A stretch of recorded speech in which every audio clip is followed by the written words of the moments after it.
Finding the right partner, it can feel like you're trying to solve this impossible puzzle, right? We're all searching for that person who just fits. But what does that even mean?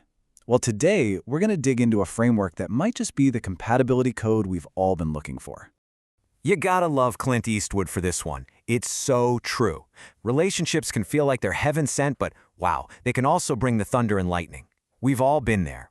So the real question is, how do you navigate that storm? How do you find that beautiful harmony without losing the electric spark? We've all heard that saying a million times, but is there any truth to it? Well, when you look at the data, not really. Turns out, we're actually much more likely to pair up with people who are pretty similar to us.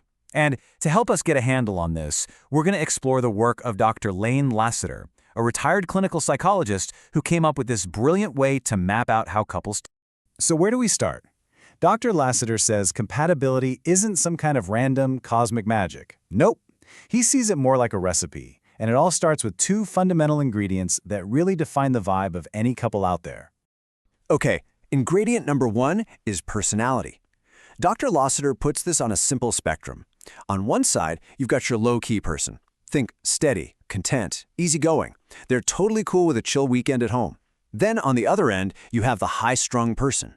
They're intense, driven, always thinking about the next big thing. And look, it's really important to get this. Neither one is better. They're just different energy types.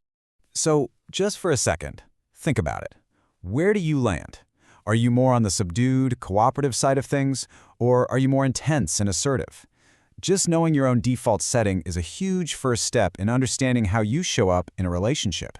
And that brings us to the second key ingredient, your background. This is kind of the whole shebang. We're talking ethnicity, education, your core beliefs, social class.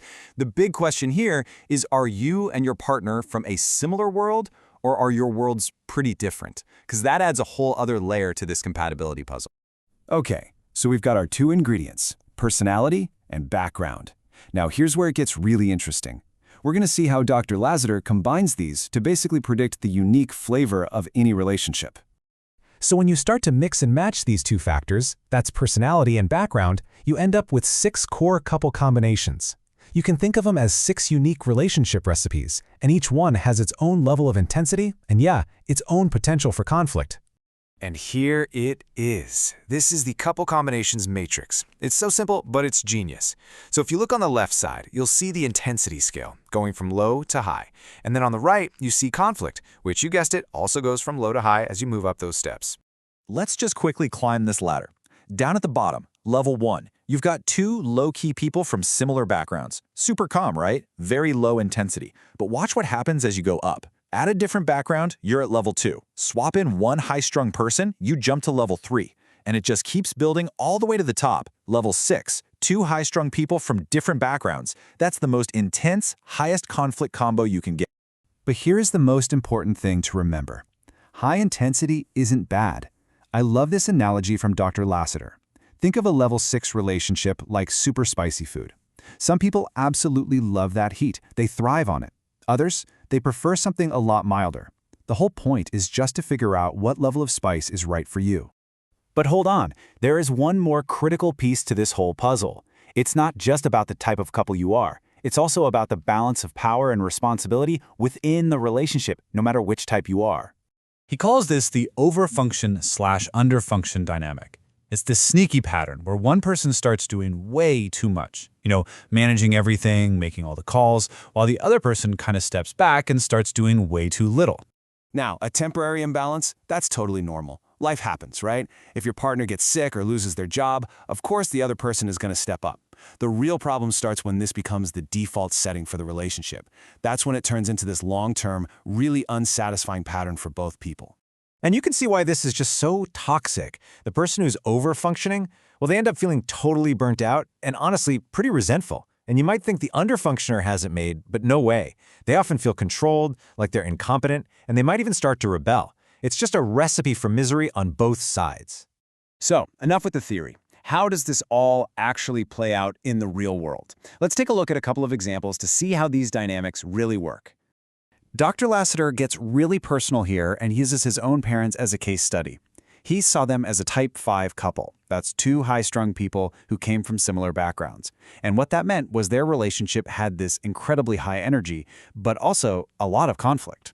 Now, when they were on the same page, their shared drive made them an absolute force of nature. They could accomplish amazing things together. That's the upside. But the downside was massive. They just didn't have the skills to handle their intense arguments, and it led to these really destructive fights because they couldn't get back into emotional sync. And then Dr. Lasseter turns the lens on himself, which is pretty brave. He talks about a past relationship where he realized his drinking had caused him to become the underfunctioning partner. He was neglecting his responsibilities, so his partner naturally stepped in and took over, creating that toxic imbalance we just talked about. And out of that really tough experience, he learned this powerful principle that honestly applies to every single one of us. It's simple. Don't let a partner do something for you that you really need to be doing for yourself. And the reverse is just as true. A real partnership is about supporting each other, not doing things for each other. So, after all of that, what's the bottom line? I think the most important thing to take away from this is that there is no best couple type. This whole framework isn't about judging your relationship or anyone else's. It's a tool. It's a tool for self-awareness, for helping you understand what you need to be happy. All right, let's wrap this up. We've seen that compatibility really boils down to two things: your personality type and your background. We've got the matrix, which is basically a map for understanding the potential intensity of any couple. We know that the balance of power, that overfunction-underfunction thing, is absolutely critical for happiness. And when you put it all together, you're just more empowered to understand your relationships and, really, yourself. So, I'm going to turn this back to you. What's the level of intensity and interaction that truly brings out your best self? Do you thrive in a calm, steady partnership? Or do you come alive in a high-energy, dynamic one? There's no wrong answer here. There's only your answer. And we'll leave you with this final thought to chew on. Your past relationships, the good ones, the bad ones, all of them, they're like a roadmap.